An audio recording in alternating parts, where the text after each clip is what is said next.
يؤمنون به ومن يكفر به فأولئك هم الخاسرون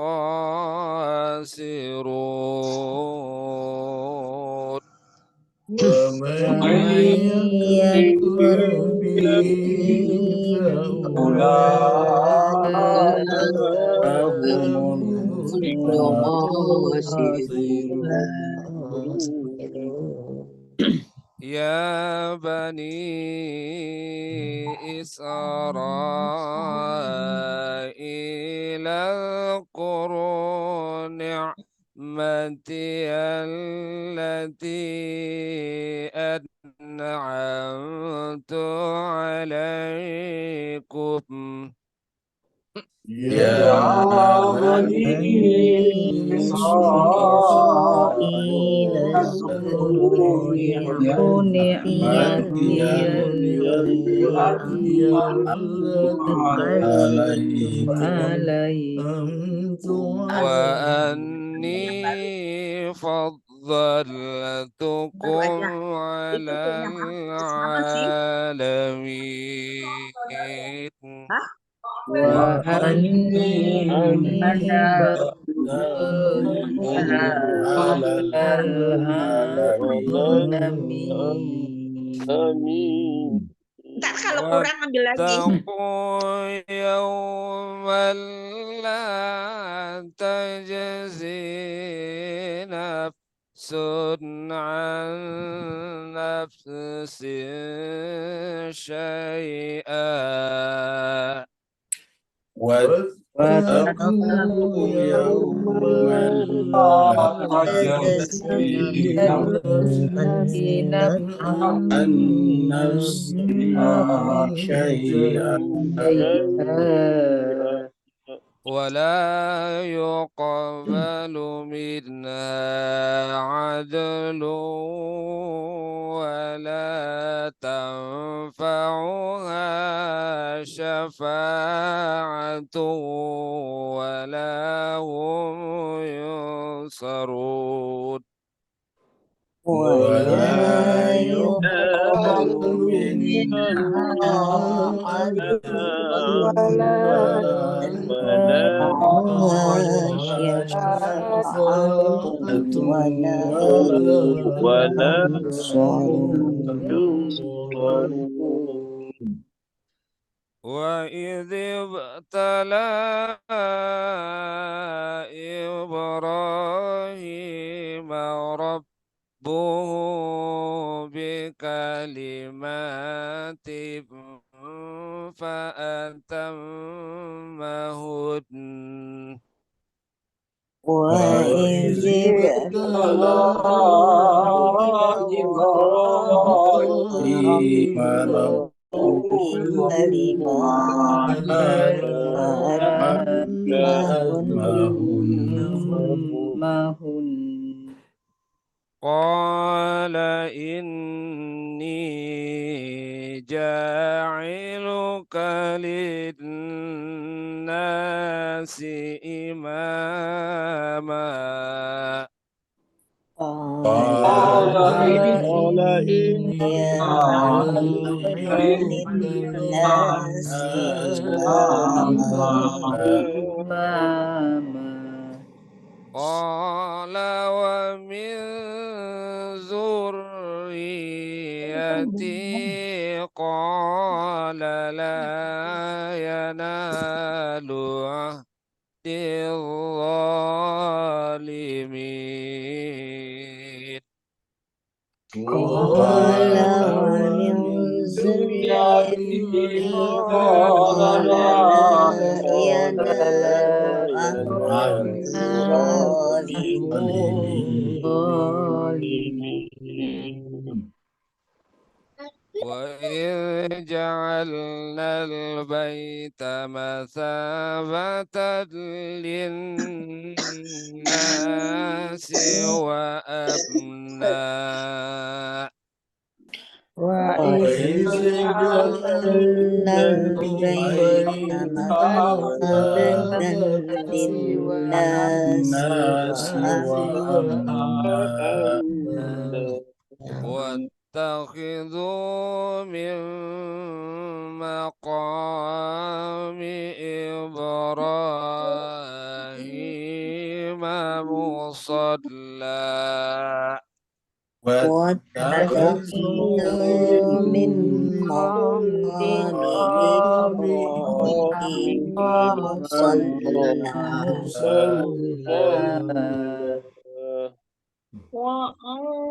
وأعهدنا إلى إبراهيم وإسماعيل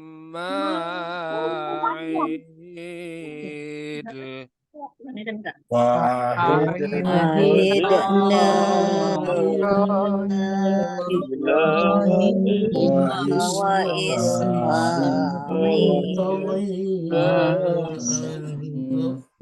أن طهر بيتي للطائفين والعاكفين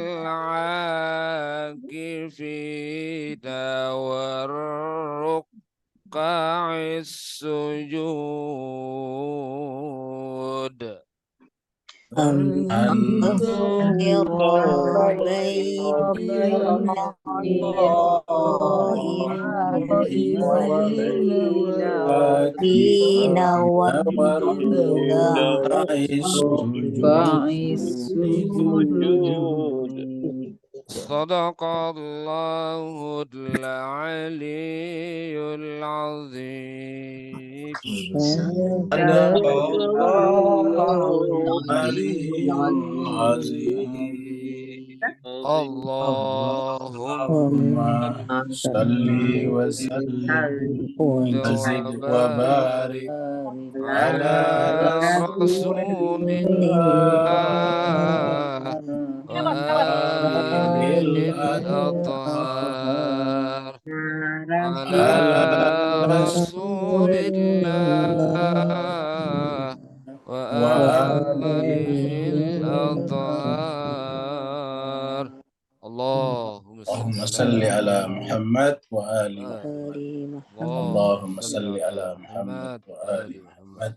اللهم صل على Muhammad wa ali Muhammad. Saya kembalikan Ustaz. Terima kasih banyak Ustaz Zina, Ustaz. Bapak Ibu sekalian, setelah tadi Ustaz kita, Ustaz Zina, Ustaz Wahidin Wahid telah memandu kita membacakan ayat suci Al-Quran. Kita doakan semoga Allah SWT senantiasa mencatat amal beliau sebagai amal jariah yang nanti akan memberatkan timbangan kebaikannya nanti di yaumil akhirah, dan menjadi asbab Allah SWT memberikan syafaat kepadanya. Begitu juga Bapak Ibu sekalian yang ikut membaca ayat suci Al-Quran, semoga dengan ikut membaca ayat suci Al-Quran menjadi pertanda bahwa jiwa-jiwa Bapak Ibu sekalian senantiasa menyalakan cahaya fitrahnya, cahaya ilahiyahnya, sebagai bentuk kerinduan untuk berjumpa dengannya. Kita teruskan surat Al-Baqarah. Tanpa terasa kita sudah masuk di ayat 121 sampai 125. Sebentar lagi kisah tentang Bani Israel akan selesai dan kita pindah kepada kisah Nabi Ibrahim. Surat Al-Baqarah adalah surat yang kedua. Al-Baqarah artinya sapi betina. Turunnya surat ini adalah di Madinah. Dulu namanya Yastrib sebelum diubah menjadi Madinah. Karena turun di Madinah maka disebutlah dengan surat Madaniyah. Jumlahnya adalah 286 ayat. Terakhir kita sudah bahas ayat 120 yang berbicara tentang agama-agama Samawi. Ini kayaknya bukan ini ya. Nah, kita lihat. Nah, ini. Oh, ya, betul ya. 120 terakhir kita sampai di sini ya, Bapak sekalian. Yaitu ayat yang berbunyi A'udzubillahi minasyaitonirrajim. Bismillahirrahmanirrahim. Walan tarda ankal yahudu walan nasara hatta tattabi'a millatahum. Kata katalan adalah tidak akan pernah. Jadi al-Yahudu dan Nasrani dua-duanya adalah basisnya adalah agama Bani Israel. Karena baik Nabi Musa ataupun Nabi Isa adalah sama-sama dari Bani Israel. Yahudi dan Nasrani sekali-sekali tidak akan pernah ridho angka kepadamu. Jadi kata-kata kepadamu ini menunjukkan bahwa setiap agama memang memiliki subjektivitasnya sendiri. Setiap orang ingin agar orang lain seperti dirinya. Orang beragama Yahudi ingin agar orang lain beragama Yahudi seperti dirinya. Orang beragama Nasrani ingin beragama Nasrani seperti dirinya. Begitu juga dengan agama-agama yang lain. Tapi sayang di kita juga tiba-tiba muncul seperti itu. Kita tiba-tiba memiliki semacam euforia kalau ada orang masuk Islam, dan kemudian terkadang kita menjelek-jelekan agama yang lain. Ini tidak boleh. Jadi Al-Quran mengatakan supaya jangan sampai kita tidak seperti ini. Kita tetap harus redha dengan agama manapun juga. Kata redha di situ kita akan menerima, kita welcome, kita siap untuk hidup berdampingan dengan mereka seperti mana yang dilakukan Nabi di Madinah. Jadi ketika Nabi tinggal di Madinah tidak memaksa mereka untuk beragama Islam. Di sana Yahudi tetap Yahudi, Nasrani tetap Nasrani, bahkan penyembah berhala tetap penyembah berhala. Karena Nabi Nabi berpegang teguh kepada ayat yang mengatakan la ikraha fiddin, tidak boleh ada paksaan baik secara kata-kata ataupun secara isyarat kepada agama lain. Karena persoalan beragama itu adalah persoalan kesadaran yang muncul dari dalam hati yang paling bening. Jadi kalau itu tidak dilakukan, ya nanti agama hanya kepentingan-kepentingan sesaat saja. Ada orang beragama karena kepentingan duniawi saja. Maka agama harusnya muncul atau keluar daripada pilihan hati yang bening. Maka seakan-akan ayat ini mengatakan jangan kita seperti itu. Hatta tattabi'a millatahu. Millah itu artinya jalan, agama, way of life. Qul inna hudallahi wal huda, katakanlah petunjuk Allah itulah petunjuk yang benar. Jadi siapa saja yang datang kepada petunjuk Allah, maka hakikatnya bertemu pada titik yang satu. Sedangkan kalau ini memaksa manusia untuk terbagi berdasarkan agama-agama yang sudah mengalami parsialisasi. Nah, di sini dikatakan bahwa agama yang benar itu adalah yang mengikuti petunjuk Allah, kebenaran. Walain tabata'u ahwa'ahum ba'dalladzi ja'aka minal ilm. Jadi apabila kita mengikuti subjektivitas hawa nafsu setelah datang ilmu, jadi ilmu di sini adalah bertolak belakang dengan hawa. Malaka minallahi min walin wala nasir. Kamu pun tidak akan mendapatkan perlindungan dan pertolongan dari Allah Subhanahu wa taala. Jadi ayat ini menarik, bahwa ini adalah berlaku untuk kita juga. Jangan sampai kita seperti itu Bapak Ibu jemaah sekalian. Sekarang kita masuk kepada ayat 121. Ini adalah ayat-ayat penghujung ataukah terakhir daripada yang berbicara tentang Bani Israel. Ya. Alladzina atainahumul kitabah. Orang-orang yang kami berikan kepadanya Alkitab. Kata orang-orang di sini siapa saja? Nasrani, Yahudi, termasuk kita yang Islam. Karena kata-kata orang-orang yang kami telah berikan kepadanya Alkitab. Dan kita tahu bahwa Al-Quran termasuk Alkitab.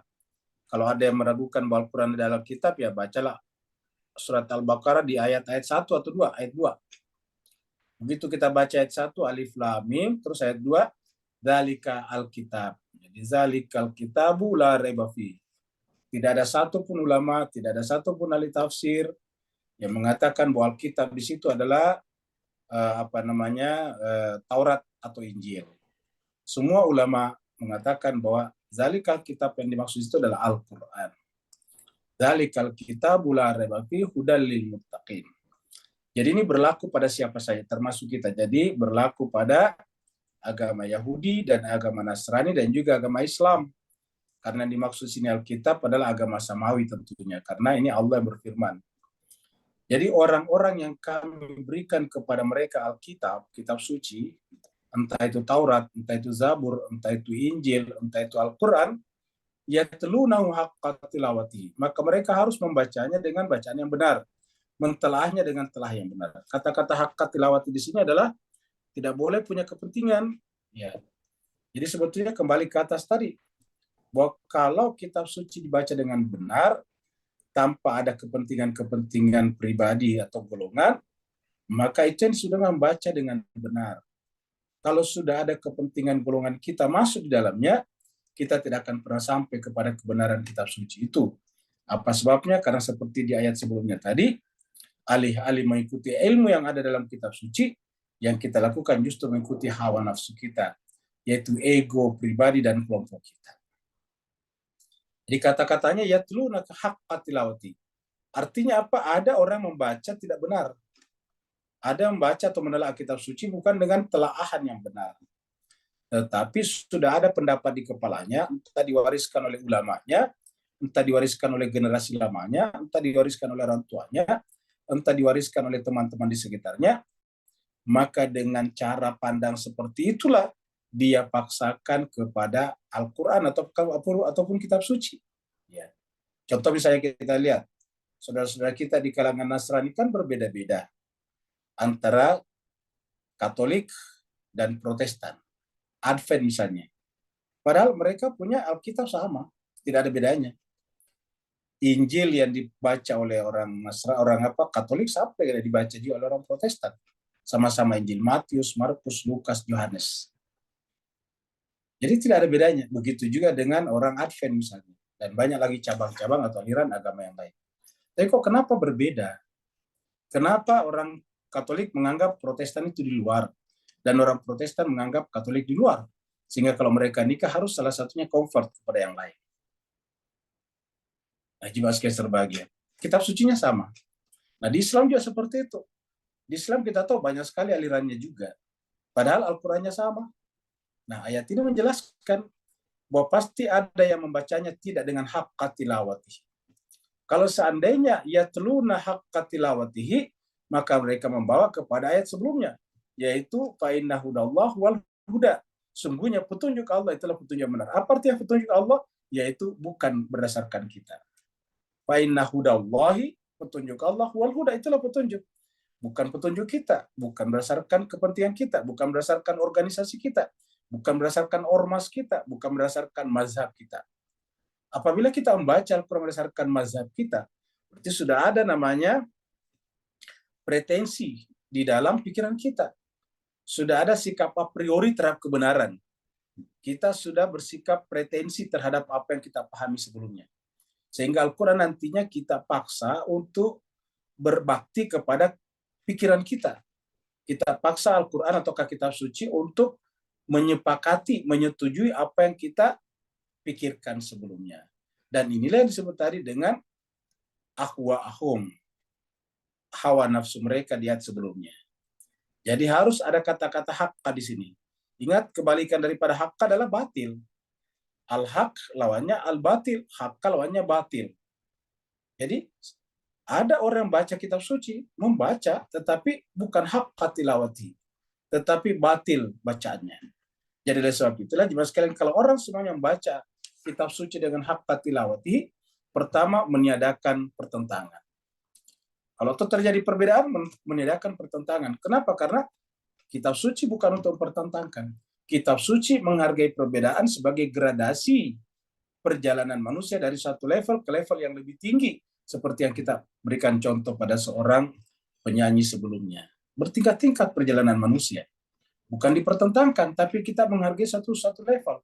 Makanya kita hormati. Jangan kita justru karena berbeda pendapat, kita kemudian turunkan orang dari kelompok kita. Kita pecat orang dari organisasi kita, dan sebagainya. Ya, apa sebabnya? Ya, kita belum apa-apa sudah bersifat otoriter namanya. Sudah bersifat, sudah bersifat, pendekatannya bukan kebenaran, tapi kuasa namanya. Ya.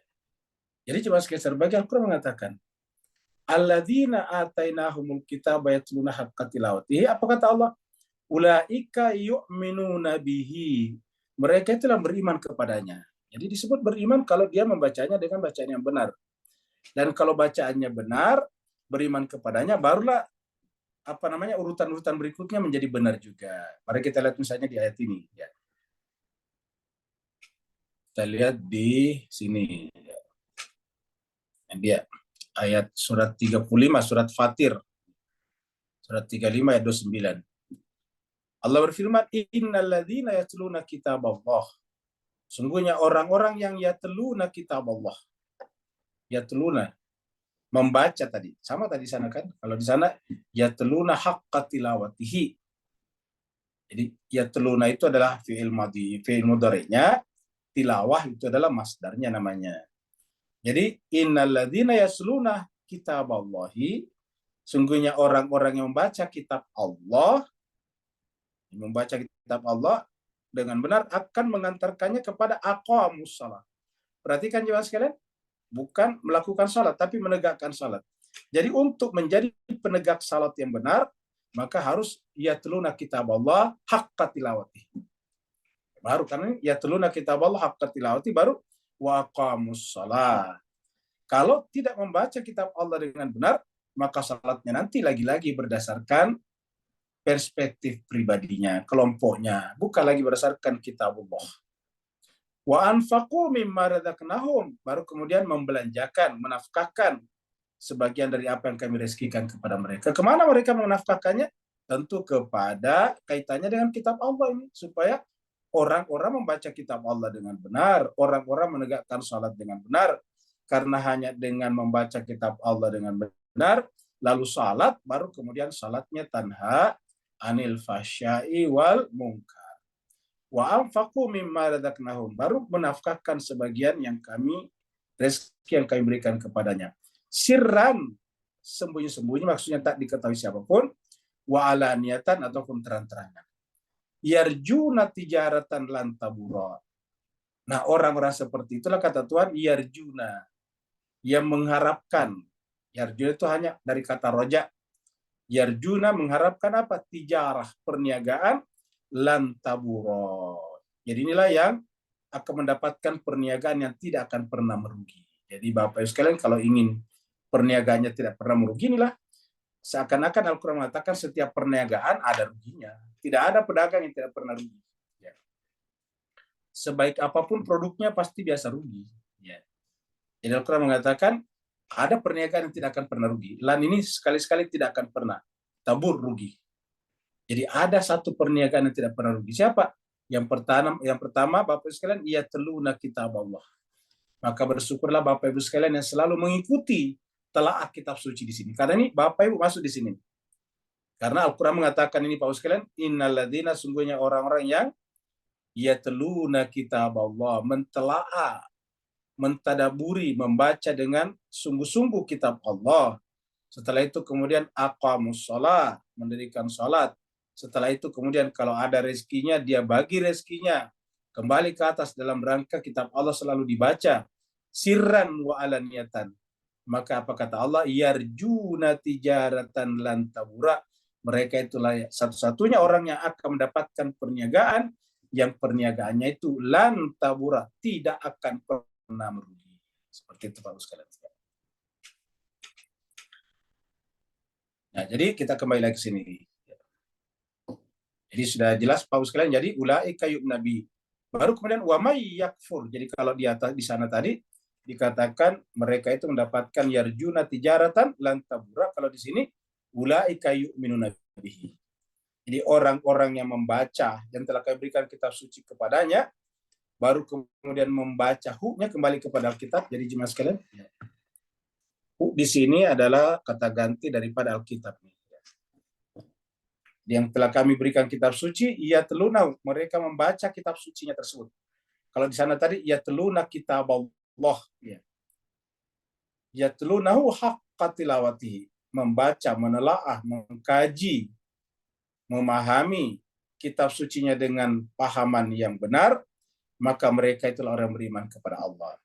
Kalau di sana tadi, siapa gerangan yang yatluna kitaballah, kemudian menegakkan sholat, kemudian berinfak, lalu kemudian apa kata Allah tadi? Mereka itulah yang mendapatkan perniagaan yang tidak akan merugi. Jadi saya kira jelas Bapak Ibu sekalian. Begitu tingginya kedudukan orang-orang yang membaca kitab suci. Nah, inilah jemaah sekalian berbahagia, ayat-ayat terakhir 122 dan 123 yang berbicara tentang Bani Israel.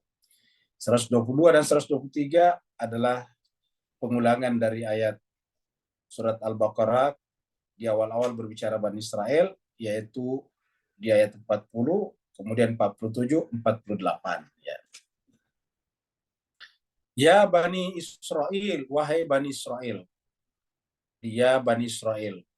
Uzkuru, ingatlah nikmatku, allati yang an'amtu telah kuberikan kepada kalian. Yaitu apa itu nikmat? Kenabian. Jadi nikmat yang paling disebutkan di sini adalah kenabian. Karena kepada mereka diberikan nabi-nabi yang begitu banyak. Apakah nabi ini hanya untuk Bani Israel? Sebetulnya untuk seluruh manusia. Tetapi Bani Israel ini terbagi dua, ada yang buruk dan ada yang baik. Keluarga-keluarga baik melahirkan nabi-nabi. Dan kemudian nabi-nabi ini memulai dari komunitasnya, seperti mana Nabi Muhammad kita, bahkan mulai daripada keluarga dekatnya, baru komunitas dekatnya, baru di Mekah, baru pindah ke tempat lain. Seperti itulah. Jadi yang namanya edukasi selalu begitu. Jadi ya Bani Israel, uzkuru ni'mati allati an'amtu alaikum wa anni faddaltukum alal alamin. Ini ayat yang mirip ini kita temukan di ayat 40 dan 47 surat ini juga surat Al-Baqarah. Coba kita lihat. Ini surat Al-Baqarah 40. Formulanya sama. Ya Bani Israel, wahai Bani Israel. Uzkuru, ingatlah nikmati allati, nikmatku yang, ini sama tadi, an'amtu alaikum, yang telah kuberikan kepada kalian, yaitu nabi. Wa aufu bi ahdi, maka penuhilah ahadku kepada kalian melalui nabi tersebut. Makanya nanti di ayat 124 bicara tentang ahad. Jadi Bapak sekalian camkan baik-baik ini, karena nanti di ayat 124 kita bicara ahad. Ketika bicara tentang Nabi Ibrahim. Nanti dari Ibrahim itu ada kata-kata la yanalu ahdi zalimin. Dan di sini sudah dikatakan ayat 40, wa aufu, dan penuhilah bi ahdi ahadku. Kalau kamu penuhi ahadku, ufi bi ahdikum. Jadi kita dulu yang harus memenuhi. Kita dulu yang harus memenuhi ahad kita kepada Allah, baru Allah akan memenuhi ahadnya kepada kita. Ufi bi ahdikum. Wa iyaya farhabun. Dan kepadakulah kalian harusnya farhabun, tunduk, takut. Ya. Jadi kalau ada istilah terintimidasi, harusnya kita terintimidasi oleh kecintaan kita kepada Allah SWT, sehingga kita takut kehilangan Dia. Ini adalah ayat 40. Ini yang persis sama atau mirip sekali dengan ini tadi. Ini adalah di ayat 47. Mari kita lihat. Ya, kita loncat ke 47. 47. Ya Bani Israel, adhkuru ni'mati allati an'amtu alaikum wa anni faddaltukum alal alamin. Sama tadi sini. Wa anni faddaltukum alal alamin, jadi sama Pak. Kalau ini seperti di copy paste aja. Ya Bani Israel, adhkuru ni'mati allati an'amtu alaikum wa anni faddaltukum alal alamin. Kita sudah singgung dulu apa itu faddaltukum alal alamin. Ya, ingat jemaah sekalian berbahagia, di sini kelihatannya Allah berbicara kepada Bani Israel, memang iya. Tapi penyebutan kata-kata kumnya di sini kepada Bani Israel sebagai manusia. Bani Israel ini kan adalah termasuk bagian daripada manusia. Jadi ketika bicara tentang kepada kepada Bani Israel, bicara kepada manusia. Mari kita lihat contohnya di sini. Ya. Dikatakan di sini adalah manusia. Ini kita ambil, ini adalah lingkaran manusia. Lingkaran manusia jemaah sekalian. Nah, di dalamnya ada macam-macam. Ya, ada macam-macam. Jadi lingkaran-lingkaran ini adalah berbeda-beda. Ya, macam-macam lah di dalamnya. Nah, ini semuanya di dalamnya ada. Jadi kita anggap saja di dalamnya ini adalah ras-ras. Di dalamnya ada Afrika, ada Arab, ada Eropa juga macam-macam, ada Tionghoa, ada Melayu, ada India, ada Persia, macam-macam di sini nih Pak sekalian. Dan Persia juga macam-macam lagi, sama dengan kita Melayu macam-macam lagi. Di dalamnya banyak lagi. Tetapi apapun rasnya, ras itu adalah nama komunalitas namanya, karena setiap komunalitas kan harus kasih nama. Jangankan komunalitas, orang per orang harus dikasih nama. Bayangkan kalau orang-orang kita ini tidak dikasih nama. Saya, bapak, ibu semua tidak dikasih nama, kan repot tuh. Pasti kita mengatakan si A, si Fulan, si Fulan. Harus dikasih nama biar bisa dibicarakan. Kalau individu-individu saja harus dikasih nama sebagai identitas, maka setiap komunalitas namanya, kelompok sosial, itu harus dikasih nama juga. Maka dikasihlah nama Melayu. Dalam Melayu banyak lagi, ada Jawa, Sunda, Batak, Padang, Dayak, macam-macam lagi Pak sekalian ya di dalamnya. Dan Tionghoa juga macam-macam lagi. Ya. Di Eropa juga macam-macam lagi, Afrika juga macam-macam, Arab juga macam-macam lagi. Artinya setiap komunitas ada. Tapi apapun komunalitasnya, apapun nama kelompoknya, apapun nama individunya, semuanya masuk kategori manusia. Kalau kita sepakat tadi bahwa ini adalah lingkaran manusia tadi. Ini adalah manusia, insan. Maka semua ini manusia semuanya. Di semuanya ini adalah manusia namanya semuanya. Apapun warna kulitnya, apapun bentuk rambutnya, postur tubuhnya, jenis kelaminnya, semuanya adalah manusia. Ya. Jadi ini hanyalah nama-nama parsial namanya. Ya. Nama-nama parsial. Nah, jemaah sekalian, karena semuanya manusia, maka berlakulah surat 17. Ya, berlaku surat 17 ayat 70 padanya. Ya, coba kita lihat. Surat 17 ayat 70 ya ini. Allah berfirman, walaqad karramna bani Adam. Sungguh kami telah memuliakan anak cucu Adam. Siapa anak cucu Adam? Ya semua yang ada di sini Pak sekalian. Ya. Semua yang ada di dalam lingkaran M ini namanya anak cucu Adam. Karena anak cucu Adam maksudnya di sini adalah manusia. Jadi walaqad karramna, kami telah memuliakan seluruh manusia bani Adam. Wa hamalnahum, dan kami membuat mereka bisa memanfaatkan transportasi di daratan ataupun di lautan. Ini tidak bisa terjadi pada makhluk lain. Wa razaqnahum, kami memberikan rezeki kepada mereka minat thayyibat, artinya mereka bisa memanfaatkan berbagai macam apa yang ada di muka bumi ini. Dan ini juga tidak bisa dilakukan yang lain, karena yang lain itu adalah terikat. Kambing hanya makan rumput misalnya. Zebra makan hanya daun-daun saja misalnya. Jadi warazaqnahum minat thayyibat, kami berikan kepada mereka rezeki yang baik-baik. Baru lihat kata-kata ini Pak sekalian, wa faddalna. Ini kata-kata faddalna kita temukan tadi di sini ya. Nih, coba lihat di Mas sekalian ya. Faddalna ini kami kita temukan di sini tadi. Ini tu-nya Allah di sini ya. Tu, faddal tu.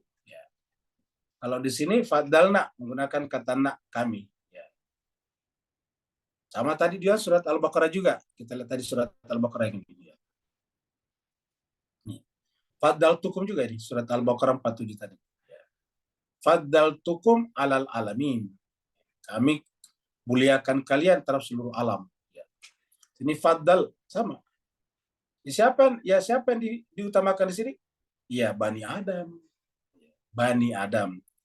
Faddalnahum ala kathirin, terhadap kebanyakan mimman halakna. Kata-kata dari kebanyakan, mayoritas mutlak dari ciptaan kami, manusia yang paling mulia.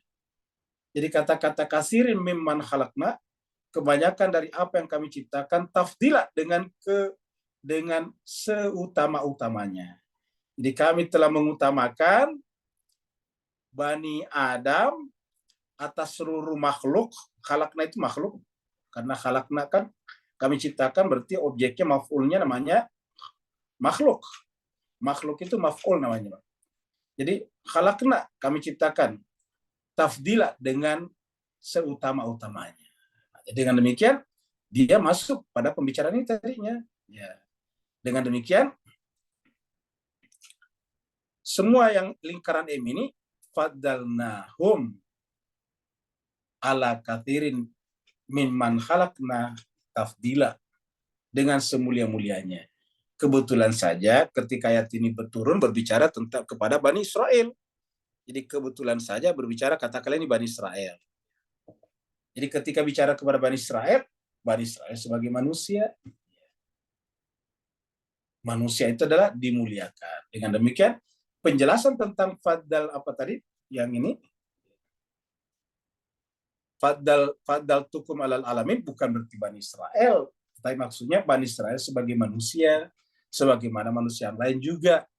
Ya, dan Bani Israel ini dipilih oleh Allah sebagai nabi dari kalangan mereka, sebagaimana juga orang Mekah dipilih nabi dari kalangan mereka. Jadi ketika dikatakan waladzi ba'atsa fil ummiyina, itu kan dia Allah yang membangkitkan di tengah-tengah ummiin. Kita sudah terangkan ummiin artinya apa? Penduduk Mekah. Ya. Yaitu Rasulullah, seorang Rasul. Berarti Rasul dari kalangan orang Mekah, orang Arab. Tapi apakah hanya untuk orang Arab, orang Mekah? Tidak, untuk seluruh manusia. Hal yang sama untuk Bani Israel. Sama anunya kasusnya, jemaah sekalian. Ya. Jadi sama antara ayat ini dengan ayat ini juga. Wa anni faddaltukum alal alamin. Jadi saya memuliakan kalian atas seluruh alam. Jadi saya kira ini sudah clear ya. Tidak ada masalah. Jadi ayat ini tidaklah berarti memberikan privilege kepada Bani Israel, dan banyak di antara umat Islam yang berpendapat seperti itu. Bahkan mohon maaf, ada dari kalangan agama Samawi berpendapat seperti itu. Ya. Dikatakan siapa yang mengganggu Bani Israel dia akan dikutuk. Bukan hanya Bani Israel, siapa yang mengganggu manusia akan dikutuk oleh Allah Subhanahu wa taala. Allah mengatakan siapa yang bunuh satu orang, apapun rasnya, sama dengan bunuh seluruh manusia. Siapa menyelamatkan satu orang, apapun rasnya, sama dengan menyelamatkan seluruh manusia. Jadi tidak benar kalau hanya di privilege, dispesialisasi kepada Bani Israel saja. Ya. Jadi ini pengulangan daripada ayat sebelumnya. Lalu kemudian 123. Ini adalah terakhir daripada daripada Bani Israel, 123. Ya. Terus kayak berbahagia, ini adalah ilustrasi kita ambil. Banyak orang berpikir kehidupan di dunia ini hanya bersenang-senang saja. Ya, bersenang-senang. Ya, boleh saja bersenang, tetapi jemaah sekalian ketahui bahwa kehidupan ini hanya sementara saja, sehingga bersenang-senang itu hanya sekedar semacam selingan, semacam ice breaking saja, semacam intermezzo saja. Jadi kehidupan kita sungguhnya adalah di akhirat. Sehingga kalau kita hidup di dunia ini, ya kalau ada bersenang-senang itu hanya sekedar sesaat saja, bukan menjadi tujuan utama. Makanya Allah berfirman kepada kita semuanya, wattaqu yauman, terutama melalui Bani Israel. Kenapa? Seakan-akan Allah tahu bahwa Bani Israel suatu saat akan berjaya secara ekonomi dan cukup banyak berpengaruh dalam industri hiburan misalnya. Wattaqu yauman la tajzi nafsun an nafsin syai'a. Dan takutlah kepada suatu hari di mana pada hari itu la tajzi nafsun an nafsin syai'a. Di mana pada saat itu adalah nafsi-nafsi. Setiap orang tidak akan pernah tajzi, tidak bisa memberikan jaza, tidak bisa memberikan imbalan, tidak bisa memberikan bantuan an-nafsin kepada nafs atau jiwa atau manusia yang lain. Syai'a, sesedikit apapun juga.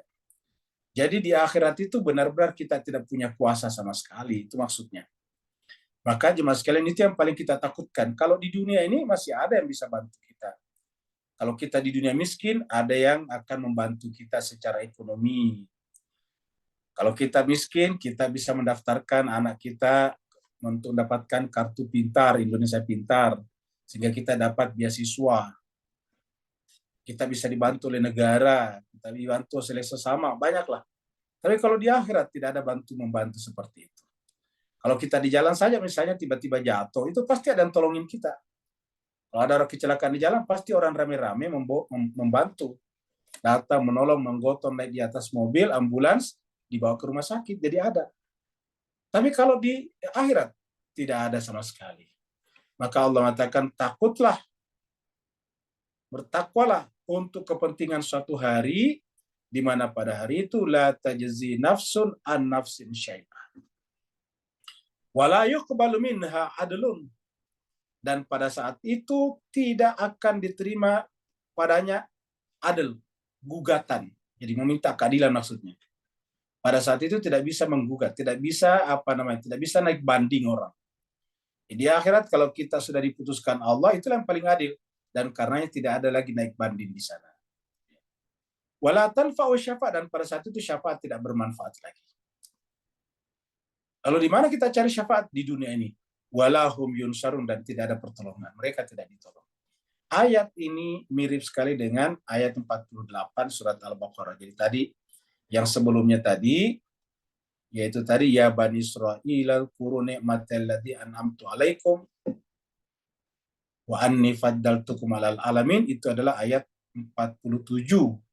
Nah, 48-nya sama dengan mirip dengan 123. Ya, coba kita lihat. Ini adalah 47, kita lihat 48 ini. Wattaqu yauman. Takutlah kepada satu hari, la tajzi nafsun an nafsin syai'a. Di mana pada saat itu satu orang tidak akan bisa memberikan pembelaan, bantuan, pertolongan kepada nafs yang lain, syai'a sesedikit apapun juga. Termasuk orang tua kepada anaknya dan anak kepada orang tuanya. Istri kepada suaminya, suami kepada istrinya. Mertua kepada menantunya, menantu kepada mertuanya, teman kepada temannya, sahabat dengan sahabatnya. Tidak ada yang bisa. La tajzi nafsun an nafsin syai'a. Inilah yang harus kita takuti. Kenapa? Karena keadaan itu sifatnya selamanya. Wala yuqbalu minha syafa'atun wala yu'khadhu minha adlun wala hum yunsar. Jadi mirip. Kecuali yang tertukar adalnya dengan syafaat. Kalau di sini tadi adalah adalnya dulu baru syafaat.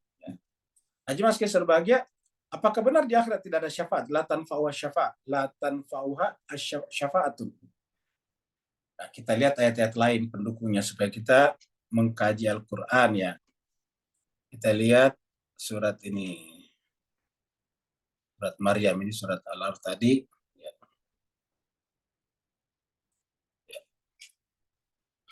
Ini surat Maryam ayatnya 87. La yamlikuna syafa'ah illa man ittakhadha inda rahmani ahda. Jadi di akhirat itu tidak akan ada orang mendapatkan syafaat. La yamlikuna syafa'ah, tidak akan ada yang memiliki syafaat, mendapatkan syafaat. Yamlikuna memiliki artikan mendapatkan syafaat. Karena syafaat itu kan berarti memiliki privilege, memiliki semacam pengecualian. Tidak ada yang bisa memiliki syafaat nanti di akhirat, illa kecuali. Nah, penggunaan kata illa menunjukkan ada. Tidak ada kecuali, kan berarti ada Pak Ustaz. La yamlikuna syafa'ata illa. Jadi adanya kata illa di sini menunjukkan ada pengecualian kan. Siapakah itu? Manittakhadha indar rahmani ahda. Orang-orang yang mengambil di sisi Allah Rahman ahad. Nah, makanya nanti ayat berikutnya nanti itu ahad. Ya. Jadi ayat berikutnya nanti setelah kita bicara tentang ini 123 ahad nantinya. Ya. Jadi kita ahad. Coba kalau kita loncat dulu ke depannya ya, Mas sekalian kita loncat ke sini kita lihat. Ya. La yanalu ahdi zalim. La yanalu ahdi zalim. Nanti di sini nih. Kita akan ketemu kata ahad di sini. Ya, jadi di sini ada kata-kata la tanfa'uha syafa'atun. Tapi ternyata tadi ada syafaat siapa? Yang mempunyai ahad. Jadi harus ada ahad. Ahad dengan apa? Kepemimpinan. Nanti Nabi Ibrahim di situ dianggap sebagai imam. Ya, ini ja'ilu kalinas imam nanti 124. Nah, menerima Nabi Ibrahim sebagai pemimpin namanya ahad. Ya. Haji Mas Keser baik, dengan demikian syafaat itu diberikan kepada orang yang kepadanya kita berahad. Ya. Kalau kita berahad kepada Nabi manusia suci, ya kita dapatkan syafaat yang benar. Tapi kalau kita berahad kepada yang tidak suci, syafaatnya adalah yang buruk. Kan ada mayyashfa' syafaatan hasanatan. Ada juga mayyashfa' syafaatan sayyatan, ada dua macam. Ada yang memberikan syafaat hasanatan, ada yang memberikan syafaat sayyatan. Ya. Jadi syafaat itu yang benar yang dimaksud di sini adalah illa man ittakhadha indar rahmani ahda. Jadi Bapak sekalian, ini adalah perkara yang sangat penting. Karena apa? Karena semua kita tanpa kecuali pasti akan kembali ke sana Bapak sekalian. Dan kalau kita kembali ke sana benar-benar kembali dalam keadaan kesendirian. Surah Toha ayat 109.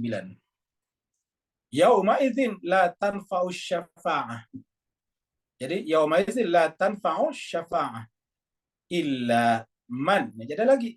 Jadi ada la-nya la tanfa'u syafa'ah illa. Jadi penggunaan kata illa menunjukkan ada. Cuma tidak semua. Jadi la tanfa'u syafa'ah illa. Pada hari itu, pada hari akhirat, tidak bermanfaat lagi syafaat. Kecuali man, orang, kepada orang yang adinalahur rahmanu, kepada orang yang Allah berikan izin kepadanya, waradiyalahu qaula, dan ridho kepadanya, dia ridho kepadanya dengan perkataannya. Jadi waradiyalahu qaula. Apa itu namanya radiyallahu qaula? Qaul itu adalah pengakuan juga, sama dari ahad juga di sana. Nah, jadi lagi-lagi sama tadi Ar-Rahman juga di sini. Ya, ini juga Maryam juga Ar-Rahman, sama tadi nih. Adinalahur Rahman. Ya, jadi inilah jemaah sekalian berbahagia pengecualiannya. Nah, jadi kesimpulannya kata-kata la tanfa'u syafa'ah di sini bukan berarti tidak ada sama sekali. Ada, tetapi kan begitu. Di tempat lain tadi la tanfa'u syafa'ah illa. Ya, jadi di sini maksudnya di akhirat nantinya tidak ada lagi, tidak bermanfaat lagi syafaat. Artinya syafaat itu yang benar harus kita cari di dunia ini. Harus kita cari di dunia ini. Jadi la tanfa'uha syafa'atu. Sekarang 124. Ini kita bicara tentang Nabi Ibrahim. Nabi Ibrahim yang diangkat setelah membangun Ka'bah ini. Jadi Bapak Ibu saya lihat Ka'bah ini, jangan bayangkan yang hitamnya saja, karena yang hitam itu kan kiswanya, bajunya itu dibuat, ya, itu ada kainnya. Nah, itu di dalamnya itu ada batu, susunan batu bata biasa saja. Jadi kalau yang hitam pekat itu Pak sekalian, itu adalah bajunya, itu adalah penutupnya, seperti kita biasa mobil ditutup. Nah, itu seperti ini juga ada penutupnya. Nah, jadi ini yang hitam ini adalah penutupnya. Di dalamnya itu adalah batu biasa saja, disusun-susun ke atas. Makanya kita lihat di sini tidak ada unsur artistiknya. Apa sebabnya? Karena di sini berbicara tentang substansi batin. Ya. Wa idzi betala, dan ingatlah. Ya. Wa idzi betala Ibrahim rabbuhu. Ibrahim di sini adalah objek, maf'ul. Rabbu di sini adalah pelakunya. Jadi artinya apa? Robnya yang menguji. Jadi ibtala ini adalah fiil kata kerja, pelakunya rabbuh, karena ini di doma. Ini adalah yang diuji. Ya, ini makanya di atas barisnya di fathah. Jadi kita baca dan ingatlah tatkala Tuhannya Ibrahim menguji Ibrahim. Rabbuh di sini menguji. Jadi Tuhannya Ibrahim menguji Ibrahim. Jadi wa idzi betala Ibrahim rabbuh. Ingatlah tatkala Tuhannya Ibrahim mengujinya. Ibtala itu menguji, bala, diberikan ujian. Ujiannya apa? Kita baca di surat Al-Baqarah nanti 155. Yaitu wala nabluwannakum bisyai'in minal khaufi wal ju'i wa naqsi minal amwali wal anfusi wal thamarat wa basyiris sabirin. Semuanya itu dilolosi Nabi Ibrahim. Wa idzi betala Ibrahim rabbuhu.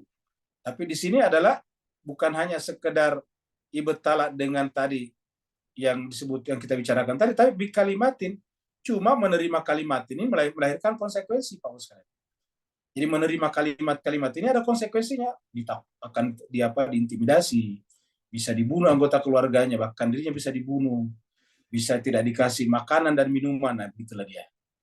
Jadi kata-kata ibtala disebutkan di surat Al-Baqarah juga 155, tetapi itu adalah konsekuensi utamanya karena menerima kalimat-kalimat ini. Bikalimatin. Jadi diuji Nabi Ibrahim karena kalimat-kalimat ini. Ya. Fa'atammahun, lalu kemudian Nabi Ibrahim lolos seleksi itu. Nabi Ibrahim melulusi ujian-ujian itu. Lalu kemudian kalimat-kalimat ini cuma sebagian mengalir nanti melalui apa? Melalui zuriatnya. Kenapa? Makanya di belakang sini ada permintaan. Qala, Nabi Ibrahim meminta. maaf, Allah berfirman dulu. Ini ja'iluka linnas imama. Wahai Ibrahim, saya akan melantik kamu sebagai imam. Jadi kita lihat di sini kata kalimat, lalu kemudian di sini ada kata imama, kemudian tadi ada ujian, lalu kemudian Nabi Ibrahim meminta, qala wa min dzurriyyati, zuriatku. Zuriat itu keturunan. Wa min dzurriyyati. Qala wa min dzurriyyati. Dari zuriatku. Baru qala, lalu kemudian Allah berfirman lagi.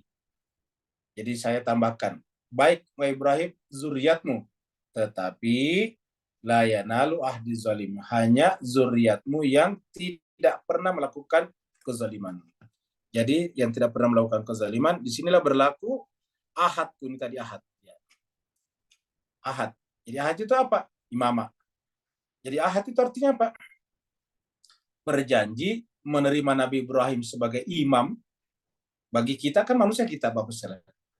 Kalau ada yang tidak menerima Nabi Ibrahim sebagai imam, berarti bukan manusia, kan begitu, Pak? Karena ini kan dikatakan linnasi, kepada seluruh manusia. Jadi kita sebagai manusia harus menerima Nabi Ibrahim sebagai imam. Apakah Nabi Ibrahim butuh? Tidak. Ini Tuhan yang bilang, bukan Nabi Ibrahim yang butuh. Jadi persoalan kita terima atau tidak lain soal. Tetapi Allah telah mendeklarasikan bahwa Nabi Ibrahim itu diangkat sebagai linnasi imama. Nah sekarang, apa kata Nabi Ibrahim? Minta diteruskan oleh zuriatku. Jadi menerima Nabi Ibrahim sebagai imam, dan itu adalah ahad. Jadi menerima Ibrahim sebagai imam itu adalah ahad. Dan ahad ini berkelanjutan sampai akhir masa. Karena kita sekarang tidak sezaman dengan Nabi Ibrahim. Sesuai dengan masanya masing-masing. Siapa? Zuriat Nabi Ibrahim yang tidak melakukan kezaliman. Yaitu yang suci. Yaitu yang maksum namanya. Begitu. Jadi jelas sekali saya kira di sini. Nah makanya tadi dikatakan tadinya itu bahwa ahad itu berkaitan dengan hari akhirat, dan hari akhirat itu berkaitan dengan imam juga. Tadi kan dikatakan tadi wattaqu yauman. Ingat di atasnya tadi. Ayat 123 tadinya. Wattaqu yauman yang setara dengan surat Al-Baqarah tadi ayat ini. Ayat 48 ya ini. Wattaqu yauman la tajzi nafsun an nafsin syai'a wa la yuqbalu minha syafa'atun wa la yu'khadzu minha adlun wa lahum yunsarun. Ini adalah berkaitan dengan nasib di akhirat. Wah, di akhirat nantinya tidak ada lagi pemberi syafaat. La yuqbalu minha syafa'atun. Illa tadi, ingat tadi kata-kata illa. Jadi ingat di sini tadinya. Ya. Ini ingat kata illa di sini ya. La yamlikuna syafa'ata illa man ittahada indar rahmani ahda. Ini ingat kata ini ahda. Illa man ittahada indar rahmani rahmah. Jadi kita akan dapatkan syafaat kalau kita menerima Nabi Ibrahim sebagai ahad ini, ahad. Ya. Jadi kita akan menerima ini dulu, baru kemudian kita dapatkan juga ini ahad. Ya. Perhatikannya Mas kalian. Ya. Jadi ini adalah kita dapatkan. Jadi kita bisa coret-coret di sini. Ya. Nah, ini dia. Nah, ini kita harus terima dulu ini jemaah sekalian ini. Ya, ini ahad. La yamlikuna syafa'ata illa man ittahada indar rahman. Harus ada ahadnya di sisi Allah. Nah, apa itu ahadnya? Ini dia. Ini dia ahad di sini. Ya. Apa itu ahad di sini? Ini tadi imam. Ya. Imamah di sini. Ya. Nah, inilah juga yang dikatakan nanti di akhirat, Pak Bu sekalian. Kaitannya tadi dengan Bani Adam. Ya, kita keluar dulu lagi di sini. Ya. Tadi kita lihat surat Al-Isra. Ya. Walaqad karramna Bani Adam. Kami telah muliakan anak Adam tadi, seterusnya ke bawah, dan kami muliakan dia lebih daripada makhluk yang lain. Baru kemudian yauma, pada hari akhirat nantinya. Nada'u, kami panggil kulla unasin. Apa itu nasin? Yaitu zaman generasi Bani Adam. Pada generasi kan berbeda-beda dong. Ya. Yauma nada'u kullu nasin bi imamihim, dengan imamnya masing-masing. Jadi nada'u kulla unasin bi imamihim, dengan imamnya masing-masing. Ya. Jadi kita nanti di akhirat dipanggil berdasarkan imam kita. Ada imam yang benar, ada imam yang salah. Ada imam yang mengajak kepada surga, ada yang mengajak kepada neraka. Jadi ada imam itu dua macam. Jadi yauma nad'u kulla unasin bi imamihim. Jadi ini persis sama dengan ini. Nah, supaya kita jangan salah imam, maka muncul ayat ini. Jadi ayat ini sebetulnya jemaah sekalian adalah demi kita jangan sampai salah di sini. Yauma nad'u kullu unasin bi imamihim. Supaya tidak salah, maka Allah mengatakan, ingat, imam kalian itu Nabi Ibrahim dan siapa? Zuriatnya yang suci. Nah, kan begitu. Nabi Ibrahim dan zuriatnya yang suci. Dari mana kita suci? Yaitu tidak pernah melakukan kezaliman. Dan jemaah sekalian terbahagia di akhir zaman itulah yang puncaknya pada beberapa kalimat ini. Jadi la yanalu ahdi zalimin. Tidak berlaku pada keturunanmu wahai Ibrahim, ahadku ini terhadap keturunanmu yang zalim. Jadi sudah jelas Bapak sekalian. Siapa turunan Ibrahim? Ya, baik dari Ismail ataupun dari Nabi Ishak. Kan keturunan Ibrahim dua tadi. Ada dari Nabi Ibrahim, dari Ishak, ada dari Nabi Ismail.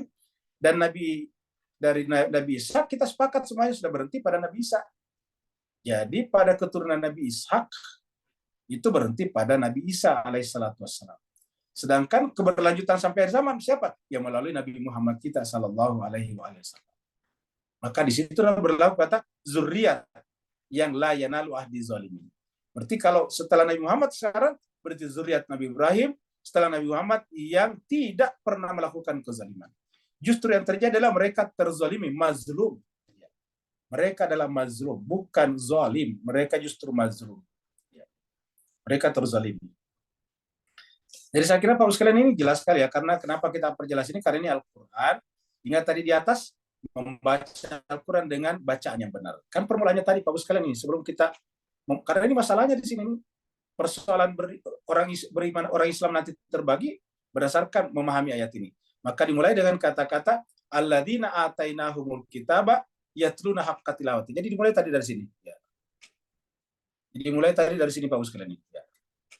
Mulai dari alladzina atainahumul kitaba yatluna haqqa tilawatihi. Nah, baru kemudian kita dibawa tadi kepada 124 ini Pak sekalian. Ya. Idzi batala Ibrahim rabbuhu bi kalimatin fatamahu. Jadi kita harus membaca ayat ini dengan apa? Haqqa tilawatihi. Bagaimana cara baca dengan benar? Ya dibantu dengan ayat-ayat yang lain. Karena kata kunci akhirat Pak sekalian di ayat ini. Ingat ulangi, kata kunci di akhirat adalah ayat ini. Karena ayat ini jelas mengatakan ada imam. Qala inni ja'iluka linnasi. Makanya ayat ini terang beneran. Saya menjadikan kamu Ibrahim sebagai imam bagi seluruh manusia. Dan Nabi Ibrahim mengatakan diteruskan oleh zuriatku. Baru Allah mempersempit zuriatmu tetapi yang tidak zalim. La yanalu ahdi zalim. Saya kira jelas sekali Pak sekalian. Ya. Jadi ingat tadi di atas alladzina atainahumul kitaba yatlunahu haqqa tilawatihi. Siapa membaca kitabnya dengan bacaan yang benar, ulaika yu'minuna bihi wa may yakfur bihi fa ulaika humul khasirun. Dan itu juga lah yang disebut tadi di sini Bapak Ibu sekalian, ya. Dengan surat Fatir tadinya di sini nih. Ingat. Innal ladzina yatluna kitaballahi wa aqamus shalah. Kenapa aqamus shalah? Karena di dalam salat itu kita menyebutkan salawat. Ya. Salat aqamus shalah. Apa salawatnya? Jelas.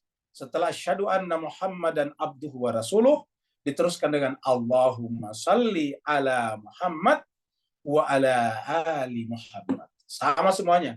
Perbedaannya paling sedikit. Ada yang baca Allahumma salli ala Muhammad wa ala ali Muhammad. Ada yang baca Allahumma salli ala Muhammad wa ali Muhammad. Ada yang baca Allahumma salli ala Sayyidina Muhammad wa ala ali Sayyidina Muhammad. Kalau tuh ada yang tambahin kama sallaita ala Ibrahim. Kenapa Ibrahim? Karena ini tadi. Ya. Kama sallaita ala Ibrahim wa ala ali Ibrahim. Kenapa diteruskan kepada Ibrahim? Berarti kelanjutan daripada imamah, yaitu Nabi Ibrahim dan keluarganya, berarti Nabi Muhammad juga dengan keluarganya. Saya kira jelas sekali Pak sekalian. Ini kita sampaikan lagi-lagi kembali tadi ke atas, agama tidak ada paksaan. Agama hanya memahami dengan benar. Ini tanggung jawab kita nanti di akhirat masing-masing. Kita semuanya akan dimintai pertanggungjawaban oleh Allah SWT di akhirat. Apa pertanggungjawabannya? Merujuk kepada Al-Quran. Karena tadi kita sudah sampaikan berdasarkan ayat ini, atainahumul kitaba yatlunahu haqqa tilawatihi. Maka kita harus membaca ayat ini dengan haqqa tilawatihi. Ya.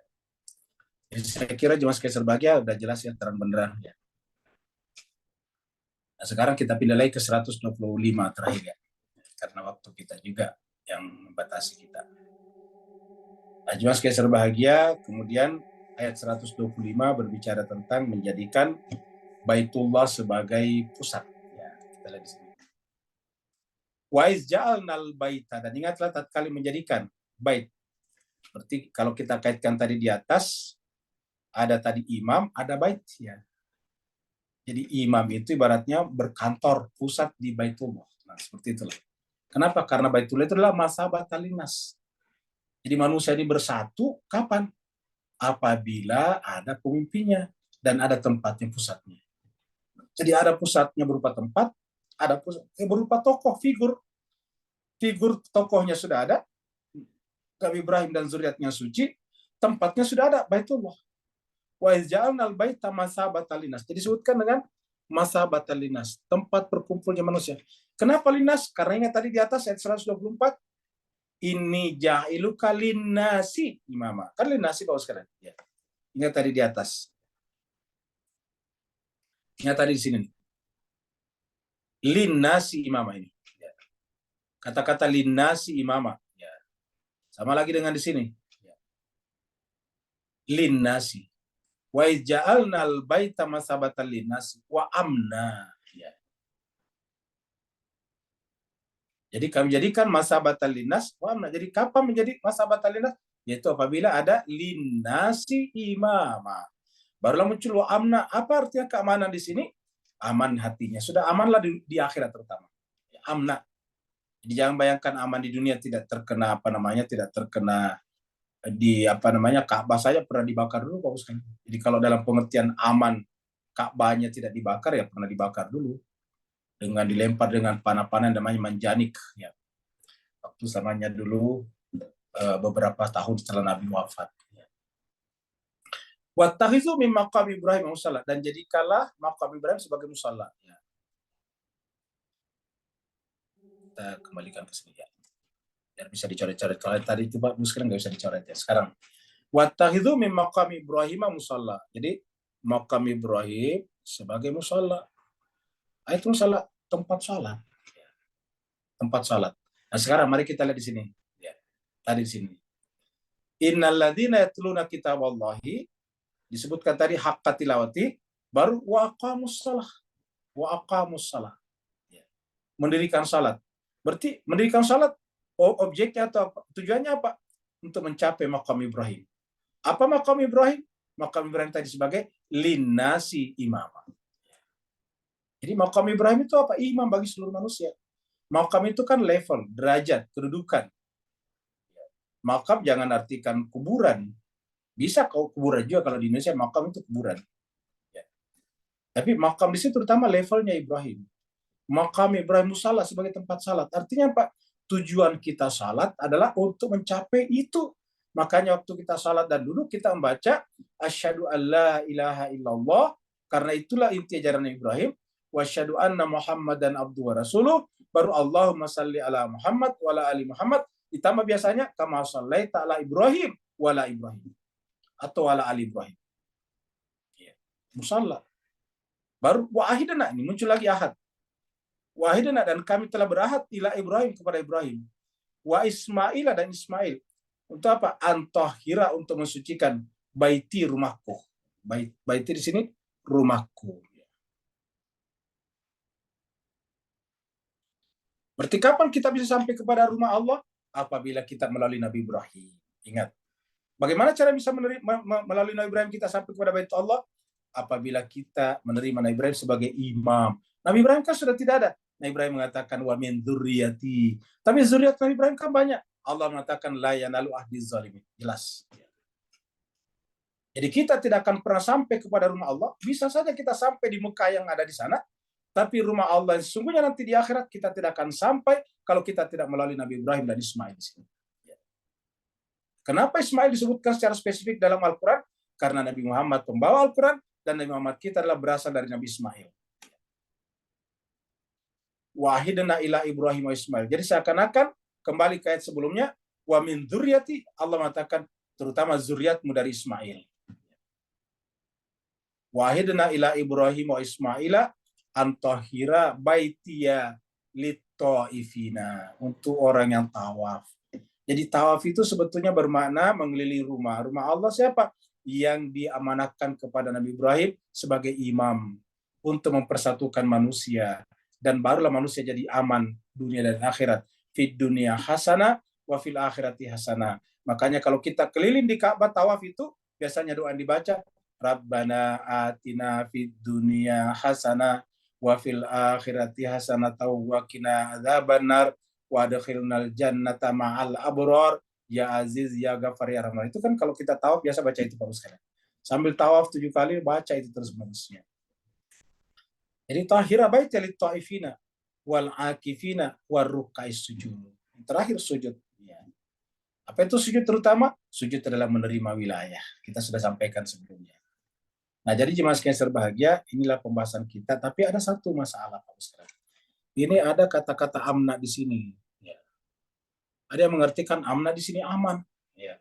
Dalam pengertian tidak akan terjadi apa-apa. Aman dalam pengertian terjadi apa-apa pertama, Ka'bah dulu pernah dibakar. Ya, waktu zamannya Abdullah bin Zubair. Ya. Oleh tentaranya Yazid, karena berlindung di dalam Ka'bah, lalu kemudian dilempar dengan manjanik, dipanah dengan manjanik. Manjanik itu panah tetapi ujungnya adalah api. Jadi itu menancap di sekitar Ka'bah dan itu terbakar Ka'bah. Ini diabadikan di dalam buku-buku sejarah. Belum lagi dengan sering sekali terjadi kejadian di Ka'bah. Ingat tahun 79 dulu ada namanya pemberontakan di sana. Ya. Menguasai Baitullah Ka'bah beberapa saat sehingga kemudian tentara Perancis mendarat untuk menyelamatkan Ka'bah itu dari teroris. Ini pernah terjadi. Dan yang terakhir jemaah sekalian adalah badai yang terjadi pada tanggal 22 Agustus, 2-3 hari yang lalu. Hari ini tanggal 25. 22 Agustus berarti 3 hari yang lalu. Ya. Tanggal 22 Agustus yang lalu ada badai di sana, Pak Sekalian. Dan setelah badai ini kemudian banyak komentar-komentar yang minus muncul. Mari kita lihat dulu videonya. Siapa tahu ada di antara Bapak Ibu yang belum menyaksikan badai yang datang menghantam Baitullah atau bukan Baitullah, sekitarnya lah. Pokoknya Mekah dan sekitarnya pada tanggal 22 Agustus yang lalu. Mari kita lihat video berikut ini.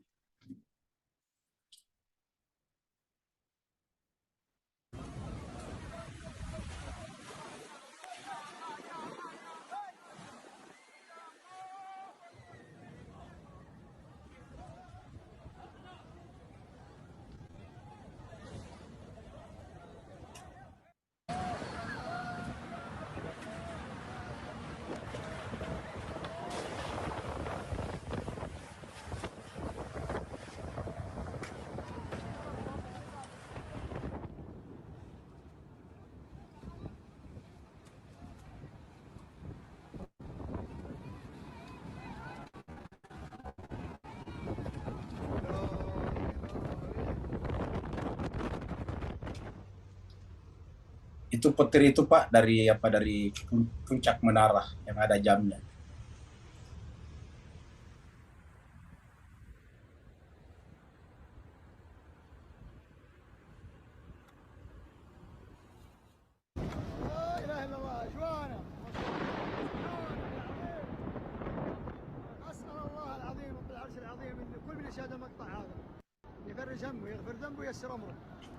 شوف اجواء مكة المكرمة الآن، سبحانك يا الله، ما شاء الله ما شاء الله ما شاء الله ما شاء الله.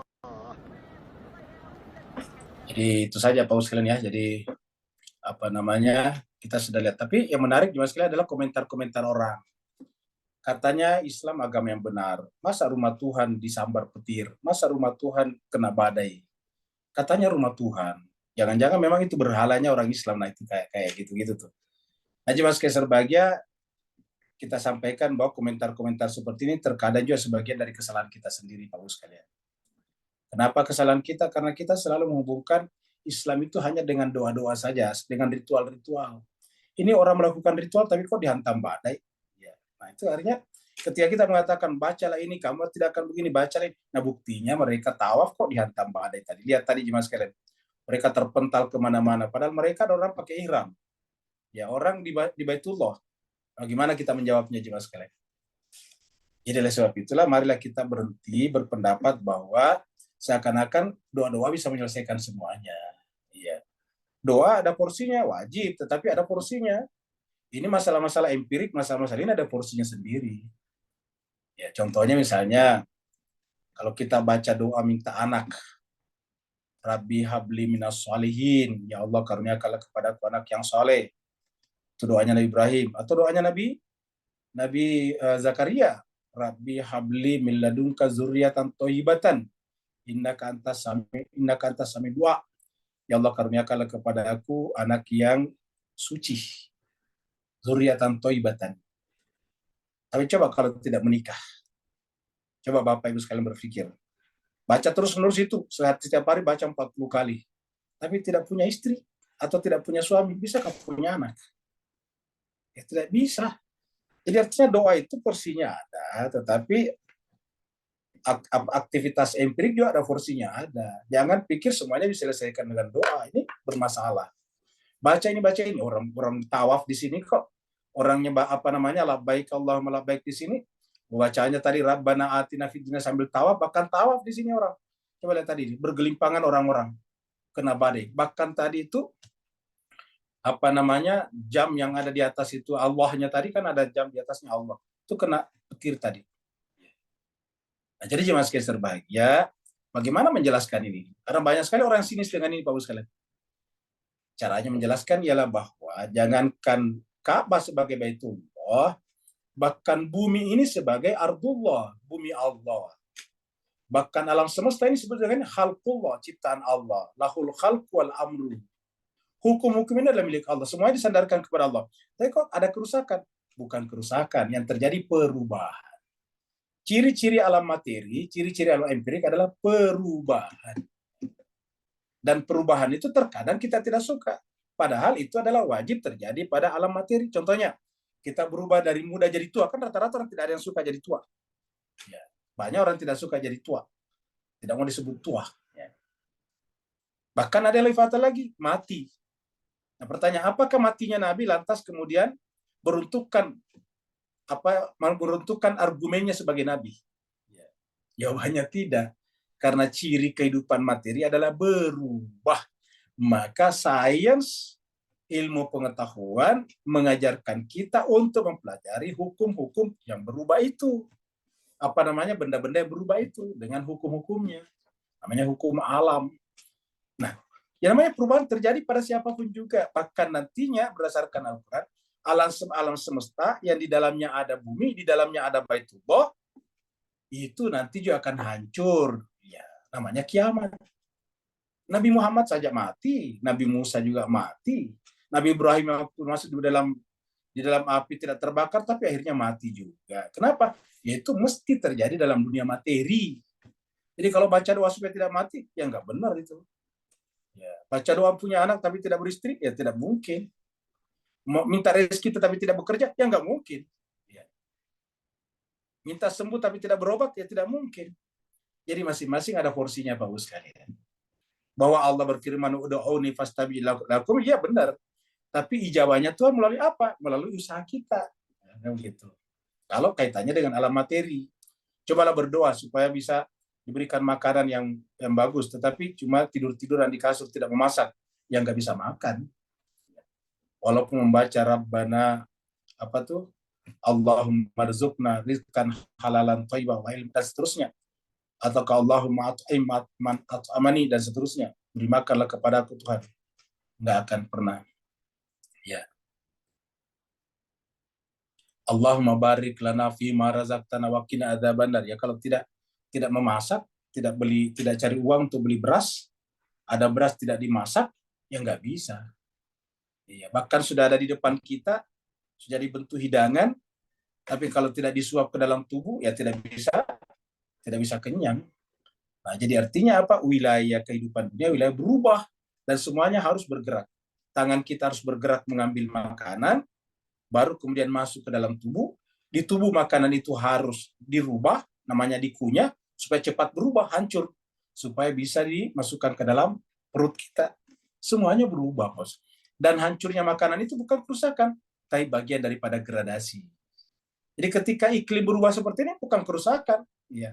Lalu apa? Yang terjadi adalah perubahan, ya. Perubahan cuaca, perubahan iklim dan sebagainya berubah di mana-mana. Jadi bencana bisa terjadi di mana-mana. Jadi kalau ada yang mengatakan kalau saya rajin beribadah tidak akan kena bencana, ya nggak mungkin. Imam Hussein aja dibunuh dengan sangat sadis. Ya. Jadi dengan demikian jemaah sekalian berbahagia, jadi marilah kita beragama dengan benar. Karena apa? Nanti menjadi bumerang bagi kita ini. Kalau Bapak Ibu sekalian melihat ini di YouTube dan sebagainya, oh itu komentarnya miring kebanyakan. Tuh lihatlah orang Islam itu katanya rumah Allah. Tuh rumah Allah bisa kena badai seperti itu. Katanya dia pergi bertamu Allah, kata dia, tamunya Allah. Tetapi kok tamunya Allah terpental-pental di mana-mana? Di mana Allah, kata dia di situ? Coba bayangkan. Kok Allah tidak tolong dia sampai tadi kita lihat itu tukang-tukang bersih tadi terpental kemana-mana, orang pakai ihram terpental kemana-mana. Nah, jadi jemaah sekalian berbahagia, oleh sebab itulah melalui kajian Al-Quran kita di sini selalu kita memperbaiki pandangan kita, Pak sekalian. Marilah kita jangan selalu beragama dengan mencari shortcut, jalan pintas, seakan-akan dengan membaca air penyakit kita sembuh. Ya nggak bisa. Kalau kita baca air baru penyakit kita sembuh, ya rumah sakit tutup, fakultas kedokteran ditutup. Oleh sebab itulah jemaah sekalian berbahagia, kata-kata amna tadi di ayat sebelumnya, jemaah sekalian ya. Kata-kata amna di sini adalah dari sisi jiwa. Jiwa kita jadi aman, tenang. Amna itu tenang. Ya. Jadi kalau kita sudah menerima tadi wilayah itu, ya jiwa kita tenang dalam kehidupan beragama di dunia, dan tenang di dalam, kenapa tenang karena kehidupan beragama di dunia? Karena ada role modelnya yang jelas, yaitu orang suci tadi, yang tidak melakukan kezaliman. Sehingga kalau kita berpegang kepada mereka, kita tidak mungkin melakukan kezaliman. Yang terjadi adalah mungkin terzolimi, mazlum. Begitu juga nanti di akhirat kita aman. Kenapa? Karena akan dapatkan syafaat tadi. Sedangkan keamanan yang paling penting adalah di akhirat, Bapak sekalian. Kenapa? Karena kalau siapa yang tidak aman di akhirat, maka tidak aman selama-lamanya. Tapi siapa yang aman di akhirat, dia akan aman selama-lamanya. Bapak Ibu jemaah sekalian berbahagia, saya kira itulah pembahasan kita pada kesempatan kali ini. Mudah-mudahan ada manfaatnya. Kalau ada kekurangannya, itu adalah dari kekurangan Al-Fakir sendiri, mohon dimaafkan. Ya. Dan jangan diambil kalau itu buruk atau kekurangan. Ambillah yang datang dari Al-Quran, karena hanya dari Allah itulah yang selalu benar. Terima kasih banyak. Yang mau bertanya, dipersilakan. Assalamualaikum Ustaz. Waalaikumsalam warahmatullahi wabarakatuh. Silakan. Alhamdulillah, barakallahu fiik.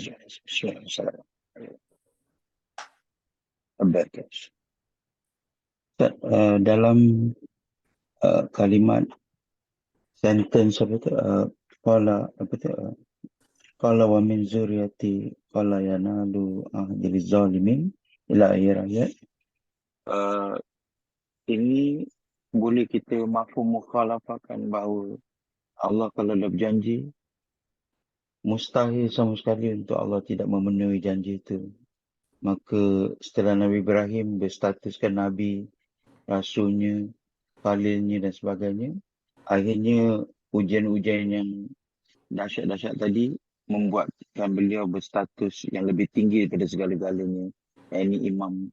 Dan janji Allah ni wajib dipenuhi tanpa bantahan akal minda yang cuba membantah. Beri pencerahan dan teguran Ustaz. Afwan. Baik, terima kasih banyak. Jadi jemaah sekalian berbahagia, Allah SWT mengatakan dalam surat Al-Imran bahwa dia tidak mungkin mengingkari janjinya. Mari kita lihat di surat Al-Imran. Nah, jadi jemaah sekalian ini surat 3.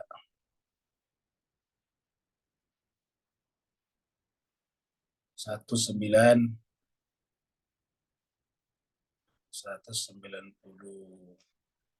ya. 193 ya, ini dia. Tawaffana ma'al baru Rabbana atina 194. Rabbana wa Tuhan kami atina berikanlah kepada kami ma wa'adtana apa yang telah kamu janjikan kepada kami ala rusulika melalui rasulmu.